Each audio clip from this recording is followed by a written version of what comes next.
Bonsoir à chacun.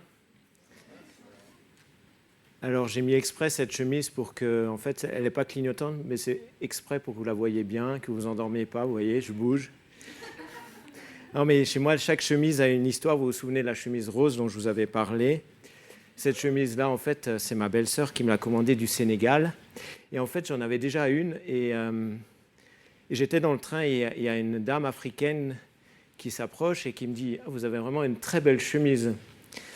Et ce sur quoi je réponds merci. Et puis après, bon, elle part un peu derrière. Et ensuite, elle repasse devant pour sortir. Elle me dit, mais elle vient d'où? Je lui dis du Sénégal. Ah, mais je suis sénégalaise. Donc voilà. Donc sur ce, j'ai demandé à ma belle-sœur de m'en prendre d'autres. Ça fait des contacts. Voilà. Ce soir, nous allons parler d'un thème, mais avant de vous donner le titre, j'aimerais qu'on puisse voir la première vidéo. Un peu stupéfaite parce qu'il semble, alors je ne sais pas si on peut revoir cette image, Alex, il semble qu'il y ait une... Déoyer, ah oui, bien sûr, c'est ça, oui. Regardez bien Oui, la coureure qu'avec son expérience, au milieu. Mais Véronica semblait extrêmement déçue de sa Ah bah non, mais performance. regardez, oui, non, c'est ça. là. Oui, elle a Mais déraillé. ça paraît Oh là véritablement là, une incroyable. erreur de débutante pour la référence ultime du 200. Du 200. C'est ce qui me semblait. Voilà, Parce que je tu voyais peux qu'elle était au interrompre. 5, qu'elle finissait Et oui, Donc en fait, cette scène se passe aux Jeux Olympiques de Pékin, c'est le 200 mètres. Donc pour ceux qui connaissent un peu le sport, ils savent que pour le 100 mètres, le 200 mètres, si je ne dis pas de bêtises aussi pour le 400 mètres, il y a interdiction de changer de couloir, sinon disqualifiée. Donc elle était pourtant une des favorites. C'est pour ça que le journaliste dit que c'est une erreur de débutante, donc cette femme a été disqualifiée. Et mon thème ce soir, c'est comment terminer la course. D'où vient ce thème que j'avais à cœur? En fait, c'est le verset, c'est basé entre autres sur le verset du faire-part de notre frère Antonio, qui dit « J'ai combattu le bon combat, j'ai gardé la foi ». Et là, je me suis posé la question, mais comment terminer la course? Comment est-ce qu'on est sûr de terminer cette course? Vous êtes d'accord avec moi, depuis notre plus jeune âge, on aime être le premier, on aime la compétition. Et si vous en avez un doute, moi, si j'en avais un doute, je regarde mes enfants, il y en a un qui me dit « Papa, j'ai fait ça ». Et puis l'autre derrière, tout de suite, il y a tout de suite l'autre, mais moi j'ai fait ça. Je veux être en premier, je veux que tu me vois. Donc si on est français, on s'imagine, quand on est enfant, peut-être même quand on est adulte, champion du monde de foot. Si on est suisse, on s'imagine champion de tennis ou éventuellement de ski, parce qu'il y a aussi des Français champions de ski. Qu'est-ce que cela veut dire, Philippe? Et tout ça pour dire qu'on a quelque chose en nous qui nous amène à vouloir être en compétition, qui nous amène à vouloir courir. Mais dans la Bible, il est aussi parlé de courir, il est aussi parlé de réussite, il est aussi parlé de récompense. D'ailleurs, la course de la vie est une épreuve dans laquelle on peut avoir une récompense, même si on n'est pas le premier. Et ça, c'est la bonne nouvelle. Alors que les compétitions de ce monde font la part belle aux vainqueurs, est-ce que l'un de vous sait qui a gagné la dernière Coupe du Monde de foot? Les Français. Qui se souvient du deuxième? Ouh, c'est un peu plus compliqué, hein? Ah non, les Belges, non. Et non, c'est les Croates. Tout ça pour dire que les compétitions de ce monde font la part belle aux vainqueurs. Qui se souvient du deuxième ou même du dernier? Et pourtant, notre Dieu n'est pas comme ça. Il récompense ceux qui finissent la course. C'est pourquoi il est important de savoir comment terminer la course. Et bonne nouvelle pour vous, c'est que l'objectif de ces prochains messages, donc il y aura une succession de messages sur comment terminer la course. Au cours de ces prochains messages, on va étudier la vie de plusieurs hommes, plusieurs dans la Bible, qui ont terminé la course, mais qui ont aussi fait une sortie de route. Parce que nous sommes appelés à les prendre en modèle ou justement ne pas les prendre en modèle. Donc tout d'abord, mon premier point ce soir, c'est de réaliser que la vie chrétienne est une course, est une épreuve. Dans 1 Corinthiens 9, 24, 27, il est dit la chose suivante. Ne savez-vous pas que les concurrents dans le stade courent tous, mais qu'un seul remporte le prix? Courez donc de manière à le remporter. Tous les athlètes s'imposent toutes sortes de privations, et ils le font pour obtenir une couronne qui va se détruire. Mais nous, c'est pour une couronne indestructible. Moi donc, je cours, mais pas comme à l'aventure, je boxe, mais non pour battre l'air. Au contraire, je traite durement mon corps, je le discipline, de peur d'être moi-même disqualifié après avoir prêché aux autres. 1 Corinthiens 9, 24, 27. Ce texte est clair, il nous montre que nous sommes engagés dans une course et qu'un des objectifs, c'est d'obtenir une couronne qui est indestructible. Maintenant, imaginez-vous, pour ceux qui aiment bien s'imaginer en fermant les yeux, vous pouvez fermer les yeux, quelque chose m'est venu, et réfléchissez à ce que je vais lire maintenant. La vie est un immense stade où on court pour la récompense. Il y a Dieu dans la tribune principale, le monde spirituel dans les gradins. Jésus dans la tribune à droite de Dieu nous encourage, les anges nous encouragent. Mais il y a aussi nos ennemis qui sont dans les gradins, qui nous lancent « Tu ne vas pas y arriver, tu es nul, laisse tomber ». Ils nous huent, se moquent, nous sifflent. Et il y a aussi ceux qui ont abandonné la course, ceux qui sont sur le côté, qui sont montés dans les gradins parce qu'ils n'ont pas voulu terminer, ils ont abandonné et ils vont nous dire « Mais je suis meilleur que toi, donc toi tu ne peux de toute manière pas terminer ». Parfois, on est tellement découragé dans la vie, dans l'épreuve de la vie, que l'on tombe à terre, on mord la poussière. Et là, nos regards abattus, remplis de larmes, croisent celui de Jésus dans la tribune présidentielle.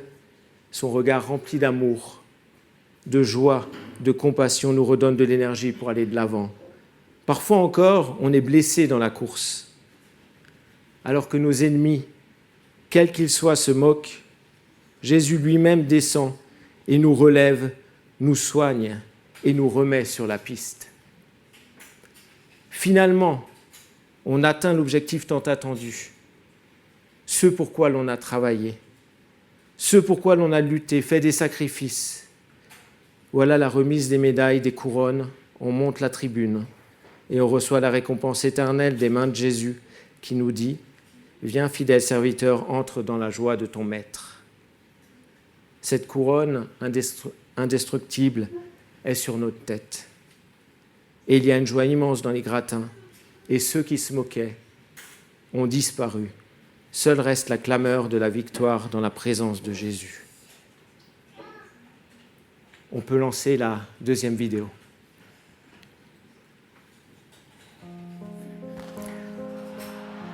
C'est un champion de 400 mètres aussi aux Jeux Olympiques. Il est en demi-finale, il est au milieu.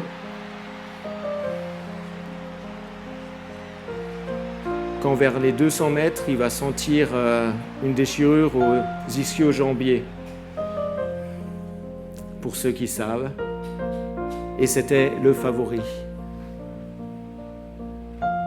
Donc combien de sportifs auraient abandonné la course à ce moment-là? Mais pour lui, il en était hors de question. Il fallait terminer la course. Donc il y va. Comme il le peut. Mais le plus surprenant est à venir. Voilà quelqu'un qui descend des tribunes et qui s'approche de lui, et c'est son père. Et il va le prendre, l'emmener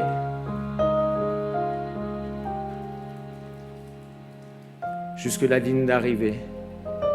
Et vous voyez, il y en a qui veulent lui dire d'arrêter. Et regardez la réaction du père.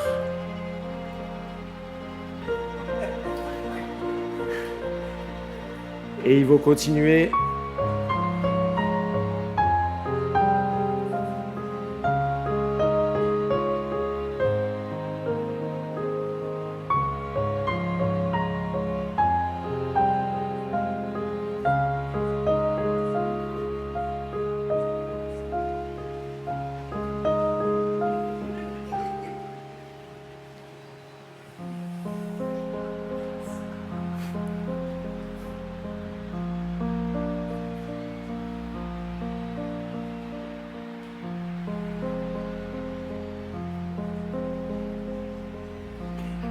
Et voilà, il a terminé la course, il est passé la ligne, il a eu son objectif.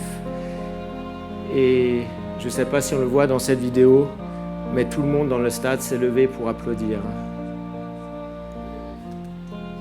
Voilà pourquoi il est important de terminer la course. Il aurait pu dire tout ce gâchis, tous les efforts que j'ai faits, tous les sacrifices que j'ai faits. Mais non, il avait pour objectif de terminer la course. Et c'est un enseignement pour nous. Qui de nous n'aime pas montrer, comme je l'ai dit au début, ses médailles? Alors, bonne nouvelle, si nous décidons de terminer la course que l'on a commencée, on aura ces médailles, non pas d'un homme, mais de la main de Dieu, et cette médaille que personne ne pourra nous ravir.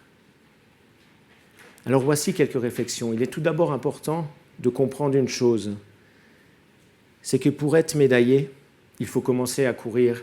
Il faut commencer à prendre une décision pour Jésus, et ça commence par là. Aucun champion olympique n'a été médaillé en restant dans le stade. C'est peut-être évident, mais c'est tellement vrai. C'est le premier point. Et après, il y a plusieurs manières de courir. Dans notre texte qu'on a lu au début, Paul dira « Je ne cours pas à l'aventure, je ne boxe pas pour battre l'air. » Non. On peut courir en brassant de l'air. J'ai l'apparence du sportif, mais en réalité, je n'y suis pas. Seuls mes membres bougent. Il y a quelque temps en arrière, 300 baleines sont mortes dans une baie. 300 baleines, parce qu'elles ont suivi un banc de sardines. Juste pour des sardines, elles se sont fatiguées pour au final mourir. Elles ont pas eu le bon objectif. Alors, comment est-ce que je cours? Est-ce que j'ai cette piété qui me donne cette puissance, ou alors est-ce que je renie la puissance de la piété, je fais juste semblant, je ne suis que religieux et je ne connais pas Jésus? Ou alors je peux courir, ce qui m'importe, c'est que les gens me voient dans le stade, je suis là, les gens me voient et m'ovationnent et disent « Allez, vas-y !» Mais ces personnes qui courent comme ça, ils ont déjà leur récompense, puisqu'on est en train de les ovationner, on est en train de les voir, on est en train de les placer sur un piédestal. Ils ont déjà leur récompense, alors pourquoi aurait-il une médaille plus loin? Ou alors, j'ai décidé de ne pas respecter les règles, car mon objectif, c'est de passer la ligne avant tout le monde. Ça, c'est les tricheurs. En d'autres termes, la fin justifie les moyens. L'important, c'est d'être le premier. Ces personnes aussi sont remplies de convoitises, celles qui courent comme cela. Mais je peux aussi courir en traitant durement mon corps. C'est alors un combat avec soi-même pour un seul et même objectif, franchir la ligne et être récompensé sans être disqualifié. Et ce qui est bien dans la vie chrétienne, c'est que il n'y a pas besoin d'avoir peur. Il n'y aura pas de médaille pour les tricheurs, il n'y aura pas de médaille pour les dopés. On peut être sûr que ceux qui seront médaillés, ça sera les premiers et derniers, ceux qui sont au milieu et qui ont terminé la course. Mais cette course est loin d'être facile. Elle est contre l'adversité, contre la souffrance, contre soi-même. Et la question se pose alors, mais quel est le secret de Paul? Pourquoi Paul a pu dire dans 2 Timothée 4, 6 à 11, « Pour ma part, en effet, je suis déjà comme sacrifié, et le moment de mon départ approche. J'ai combattu le bon combat, j'ai terminé la course, j'ai gardé la foi. » Désormais, la couronne de justice m'est réservée. Le Seigneur, le juste juge, me la remettra ce jour-là, et non seulement à moi, mais aussi à tous ceux qui auront attendu avec amour sa venue. Et il continue en disant « Tâche », il parle à Timothée, « Tâche de me rejoindre au plus vite, car Démas m'a abandonné par amour pour le monde présent, et il est parti pour Thessalonique, tandis que Crescens est allé en Galatie et Tite en Dalmatie. Luc seul est avec moi. Prends Marc et amène-le avec toi, car il m'est utile pour le ministère. » Dans ce texte, il y a 2 secrets. Tout d'abord, Paul pourra dire qu'il a terminé en gardant la foi. Qu'est-ce que cela veut dire? Si on le prend en négatif, c'est qu'on peut terminer en perdant la foi. Et c'est ce qui est arrivé à Démas, qui, lui, avait le cœur tellement rempli d'amour pour le monde, tellement rempli d'amour pour les richesses, qu'il a décidé d'abandonner, qu'il a décidé de monter dans les gradins, car cela ne l'intéressait plus. Oui, je crois que l'on peut renoncer à l'appel de Dieu parce que ça ne nous intéresse plus. Mais il s'agit d'une décision que l'on peut prendre. Mais bonne nouvelle, c'est qu'on peut terminer en gardant la foi parce que Jésus lui-même a prié pour Pierre en disant « Pierre, Pierre, j'ai prié pour toi afin que ta foi ne défaille pas et que tu viennes encourager tes frères quand tu seras revenu. » Donc si on veut terminer en gardant la foi, on s'appuie sur Jésus. Ensuite, le deuxième point, c'est combattre le bon combat. Donc de la même manière, si on combat le bon combat, c'est qu'il y a un mauvais combat. On est d'accord, hein? On raconte l'histoire d'un gardien de phare. Chaque mois, on venait lui livrer une certaine quantité de mazout pour faire tourner son phare. Et puis, notre cher gardien, il y avait la fermière qui venait, qui dit « Écoutez, j'ai plus d'huile pour mes lampes, est-ce que vous pouvez m'en donner ?» Il en donnait. Il y a l'agriculteur qui venait « Écoutez, j'ai plus de mazout pour mon tracteur » et il en donnait. « Écoutez, j'ai besoin de nettoyer quelque chose » et il en donnait. Jusqu'au jour où il n'y avait plus de mazout pour le phare et il y a eu beaucoup de naufrages et beaucoup de morts. Et là, une enquête a été faite et le gardien du phare, voilà, ça a été mis en lumière ce qui s'était passé et il a commencé à pleurer, il a commencé à voir et il se disait mais c'est de ma faute. Et là, il va être condamné parce qu'il avait ce mazout pour un objectif, c'était de sauver des vies et non pas pour faire d'autres choses. Donc il faut combattre le bon combat. La vie chrétienne est définitivement pas un long fleuve tranquille. C'est important d'oublier cette hérésie le plus rapidement possible, car cela va nous conduire au découragement, à la défaite. Même, je crois que c'est important de vraiment comprendre ceci. Alors, quels sont ces mauvais combats? Par exemple, Jésus va nous enseigner à ne pas nous inquiéter du lendemain. Donc, c'est ce qui sous-entend que si on s'inquiète du lendemain, c'est un mauvais combat. Ou alors, on a envie de tout contrôler. Ou alors encore, on a envie de posséder. La dernière technologie, l'attrait des richesses, tout ça font partie des mauvais combats et la liste est longue. Une définition du bon combat. J'ai combattu le bon combat. Comment définir ça? Alors, je définirais de la manière suivante. Écoutez bien. Aller de l'avant pour réaliser ce pourquoi Dieu m'a appelé. Aller de l'avant pour réaliser, accomplir ce pourquoi Dieu m'a appelé. Autrement dit, le bon combat, c'est courir pour Dieu et non pas courir pour moi, courir pour ma gloire. Et c'est la différence fondamentale avec les compétitions sportives de ce monde. Les compétitions, on court pour sa gloire. Les compétitions de ce monde, on court pour sa gloire, pour être le premier, pour être le deuxième. D'ailleurs, vaut mieux être le premier, on l'a vu, parce que sinon on oublie qui est le deuxième. Alors que pour Dieu, si on court pour Dieu, on est récompensé. Tout ce qu'on vient de partager là est résumé dans Philippiens 3, versets 1 à 12. Voilà ce que Paul va dire à l'église de Philippe. Ce n'est pas que j'ai déjà remporté le prix, que j'ai déjà atteint la perfection, mais je cours pour tâcher de m'en emparer, puisque de moi aussi Jésus s'est emparé. Frères et sœurs, je n'estime pas m'en être moi-même déjà emparé, mais je fais une chose, oubliant ce qui est derrière et me portant vers ce qui est devant, je cours vers le but pour remporter le prix de l'appel céleste de Dieu en Jésus-Christ. Je cours vers le but pour remporter le prix de quoi ? De l'appel céleste de Dieu en Jésus-Christ. On court pour accomplir ce que Dieu veut réaliser dans nos vies. L'apôtre va continuer en encourageant l'église de Philippe, mais aussi l'église de Martigny, de suivre en exemple. Nous tous donc, qui sommes mûrs, adoptons cette attitude, et si vous êtes d'un autre avis sur un point, Dieu va vous aussi vous éclairer là-dessus. Seulement, là où nous en sommes, marchons dans la même direction et vivons en plein accord. Soyez tous mes imitateurs, frères et sœurs, et portez les regards sur ceux qui se conduisent suivant le modèle que vous avez en nous. Et que se passe-t-il si justement on refuse de suivre cet exemple, de courir pour Dieu ? Paul continue, toujours dans Philippiens 3.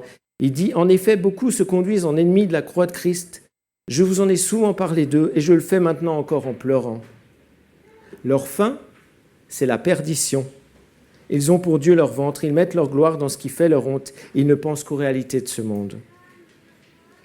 Leur fin, c'est la perdition. Ils ont pour Dieu leur ventre, ils mettent leur gloire dans ce qui fait leur honte, et ils ne pensent qu'aux réalités de ce monde. Le bon combat, ce n'est pas de vivre pour nous, c'est de vivre pour Dieu. C'est d'avoir les pieds sur terre et la tête au ciel et de suivre ce que Dieu veut pour nos vies. Par contre, aussi bien ceux qui suivent leur moi, leur nombril, aussi bien ceux qui combattent le bon combat, voilà la récompense. Quant à nous, notre droite cité dans le ciel, d'où nous attendons aussi comme sauveur le Seigneur Jésus-Christ. Il va transformer notre corps de misère pour le rendre conforme à son corps glorieux, par le pouvoir qu'il a de tout soumettre son autorité. Voilà la récompense, être avec Jésus, être conforme à Jésus, pour ceux qui combattent le bon combat. Donc nous avons vu que pour terminer la course, et c'est maintenant de manière générale, on va rentrer un peu plus dans le concret, il faut terminer en gardant la foi et combattre le bon combat, c'est-à-dire réaliser ce pourquoi Dieu nous a appelés. Les premiers exemples que j'aimerais prendre, et il n'y en aura que deux, c'est David et Saül. David et Saül. Dans le début de Samuel, au chapitre 9, il est parlé de Saül, et c'est toujours intéressant de voir les détails. 1 Samuel 9, il est dit « Il y avait un homme de Benjamin, appelé Kis. Il était fils d'Abiel, petit-fils de Tséror, descendant de Bécorat, jusque-là ça ne nous dit pas grand-chose, d'Abphia, lui-même fils d'un Benjaminite. Et c'est là, c'était un vaillant guerrier, il avait un fils du nom de Saül qui était jeune, beau, plus beau que tous les Israélites et qui les dépassait tous d'une tête. » Nous avons Saül qui est beau, qui a un certain charisme, puisque c'est mentionné comme ça. Et puis, la suite de l'histoire fait que Saül, le père, il a perdu ses ânesses, il a envoyé Saül avec son serviteur pour les retrouver. Et l'histoire, c'est que Saül et son serviteur sont arrivés chez Samuel pour lui demander où étaient les ânesses. Et puis Dieu avait prévenu Samuel comme quoi le futur roi d'Israël arrivait. Et c'est ce qu'on lit dans 1 Samuel 9, 17, 20 et 21, où il est dit « Lorsque Samuel eut aperçu Saül, l'Éternel lui dit « Voici l'homme dont je t'ai parlé, c'est lui qui régnera sur mon peuple. Ne t'inquiète donc pas pour les ânesses de ton père, que tu as perdues il y a 3 jours, car elles sont retrouvées. Et pour qui est réservé tout ce qui est de précieux en Israël ? N'est-ce pas pour toi et pour toute ta famille ?» Saül répondit « Ne suis-je pas benjaminite, membre de l'une des plus petites tribus d'Israël, et mon clan n'est-il pas le plus insignifiant de tous ceux que compte la tribu de Benjamin ? Pourquoi donc me tiens-tu ce discours ? Qu'est-ce qu'on apprend à travers ces textes? Saül était riche, il était beau, il était éloquent. En plus, bonne nouvelle, il était appelé de Dieu. Il n'a pas cherché, lui ce qu'il cherchait c'était des ânesses, il n'a pas cherché à être roi. En plus, on a la joie de découvrir que Saül était humble en disant « Je suis de la plus petite des tribus, etc. etc. » mais ce n'était que d'apparence. Un peu plus loin dans le texte, il est écrit que l'Esprit de Dieu vient sur Saül qui se mit à prophétiser et qu'il a eu un autre cœur. Beau départ. Ce n'était pas un faux départ, si on reprend. Et voilà que Saül va désobéir une première fois en offrant le sacrifice. Saül va désobéir en offrant une première fois un sacrifice qui devait être fait par Samuel. Samuel lui avait dit « Tu vas attendre 7 jours avant que je vienne et on offrira le sacrifice. » Mais voilà qu'il y avait les Philistins qui étaient là. Il attend 3 jours, ça commence à être long, 4, on n'en parle pas, 5, et au fur et à mesure, la pression, c'est comme dans une cocotte minute, la pression, elle monte. Il y a ces généraux qui commencent à lui dire, écoute, Saül, là, tu vois, il y a tous les soldats qui partent, nous, on ne va pas tarder, Et voilà le 7e jour, 6 heures du matin, il n'y a personne. Donc, Saül, il y va, il prend son courage à deux mains, fait le sacrifice, et manque de chance, Samuel arrive juste après. C'est un peu brodé, pour juste me mettre dans l'ambiance. Et Samuel va lui dire, mais qu'est-ce que tu as fait? Et Saül va justifier son geste. Vous pouvez lire ça, je ne veux pas rentrer dans les détails, mais il va justifier son geste dans 1 Samuel 13. Il va lui dire, mais je me suis fait violence, sinon il y a tout le monde qui partait. Tu m'as dit que tu venais le 7e jour. Mais il n'a pas attendu. Ensuite, un peu plus loin, dans 1 Samuel 15, il va désobéir une deuxième fois. Il avait un ordre de mission, Saül, c'était de tuer un roi, de tuer tout le bétail, de tout mettre en interdit. Et voilà qui va en mission, qui fait ce qui a été demandé. Samuel arrive pour la fin de la bataille. Et puis Samuel lui demande, tout s'est bien passé? Oui, tout s'est bien passé. Et puis tout d'un coup, il entend des bêlements de moutons.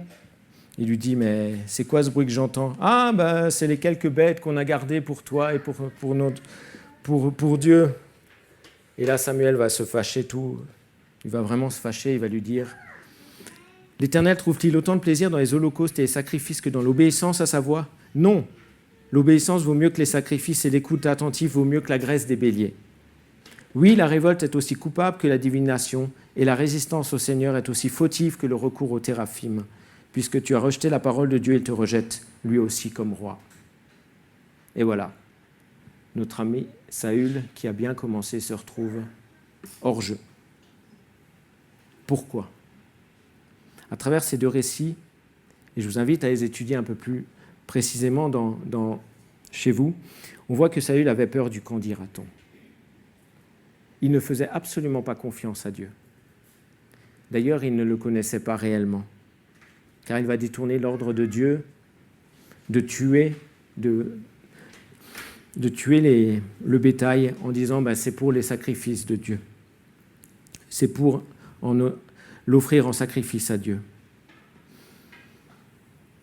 Saül ne va jamais se repentir, jamais. Et vous lisez ça dans 1 Samuel 15. Il va avoir du remords. Et le seul remords qu'il a, c'est qu'il va être déshonoré. Et donc il va demander à Samuel de l'accompagner. En fait, Saül était plus attaché à son appel, il était plus attaché à son moi, il était plus attaché à sa fonction qu'à Dieu. Et plus loin, la chute, elle est catastrophique. Il va devenir jaloux, il va vouloir tuer David, et finalement, il va mourir après avoir vu une voyante, sachant qu'au début de son règne, il a supprimé tous les voyants du pays. Sortie de route, plus que ça, on peut se poser la question. Sortie de route pour quelqu'un qui avait du charisme, qui avait été appelé par Dieu. Comment est-ce possible? Comment se fait-il que Saül n'a pas terminé la course? 2 points. Dieu n'était pas au centre. Saül courait pour lui avec les dons de Dieu. En parallèle, dans 1 Samuel 16, et on arrive au dernier exemple de David, vous connaissez comment Dieu a appelé Samuel à aller choisir le nouveau roi. Donc Samuel, le prophète, arrive dans une famille, la famille d'Isaïe, et il voit plusieurs jeunes gens qui sont ses fils. Et il va dire, dans son cœur, il se dit, c'est celui-là. Et Dieu va lui dire, non, c'est pas celui-là, et ainsi de suite.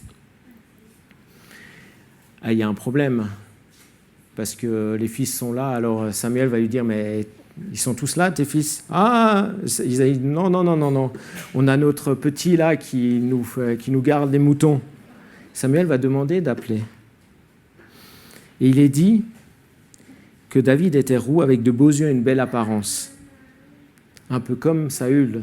Vous vous rappelez qu'au début, il était dit que Saül était beau. Et là, on a la même chose. Et l'Éternel va dire à Samuel, lève-toi, verse de l'huile sur lui, car c'est lui. Et il est dit, l'Esprit de l'Éternel vint sur David à partir de ce jour, et par la suite, Samuel se leva et partit à Rama. David, qui n'était pas considéré par sa famille, il avait une belle apparence, il avait aussi été appelé par Dieu, et l'Esprit de Dieu est aussi venu sur lui. Et quand vous relisez l'histoire de David, on découvre qu'il fait confiance à Dieu.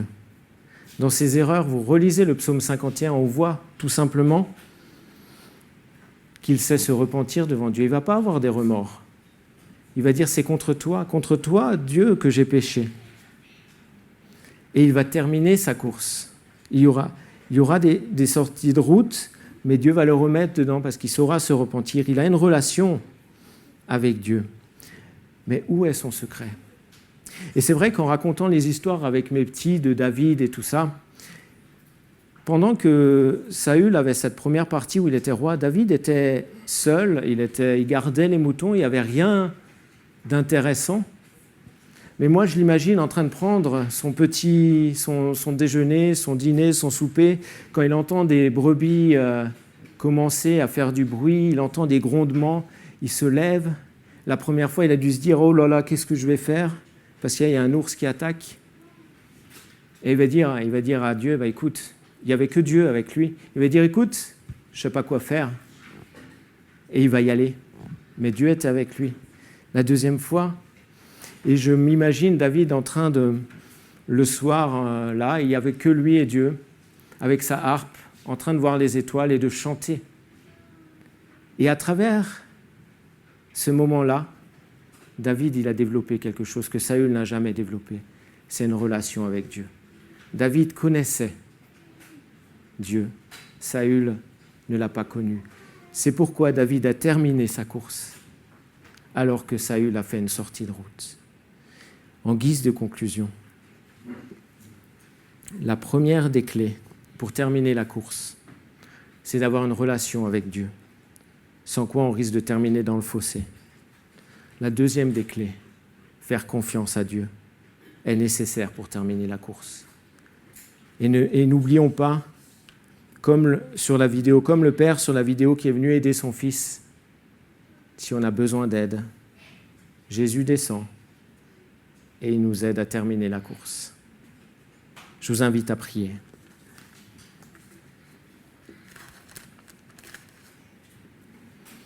Seigneur Jésus, merci pour cette exhortation. Merci Seigneur Jésus parce que tu nous encourages à terminer la course. Tu nous encourages à développer des qualités, c'est-à-dire le temps avec toi.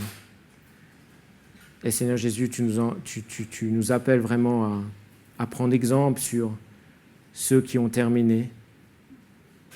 Pour Seigneur Jésus aussi être nous-mêmes des exemples pour nos enfants, nos petits-enfants, ceux qui ne te connaissent pas.